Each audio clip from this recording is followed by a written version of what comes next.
প্রেম করছো, ভাবছো আমায় খুব ভালোবাসে, আমাকে ছাড়া বাঁচবে না। এত সহজ নয়। একবার বিয়ের প্রস্তাবটা দিয়েই দেখো, সেটা ছেলে হোক বা মেয়ে হোক, কেমন ভাবে ইগনোর করে এগিয়ে যাবে, বলবে আমার বাড়ির লোক মেনে নেবে না। ছেলে হলে তো বলবে আমার বাড়ির লোক মেনে নেবে না।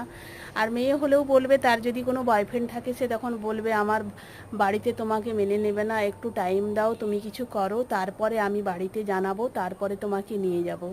কিন্তু তখন হয়তো অলরেডি তার একটা বয়ফ্রেন্ড হয়তো চাকরির পথে বসে আছে, সেই চাকরিটা পেলেই তার হাত ধরে বাই বাই করে চলে যাবে। আর এদিকে তোমাকে বুঝাচ্ছে, দেখো তুমি একটা কিছু করো, আমি বাড়িতে নাহলে কি করে বলবো।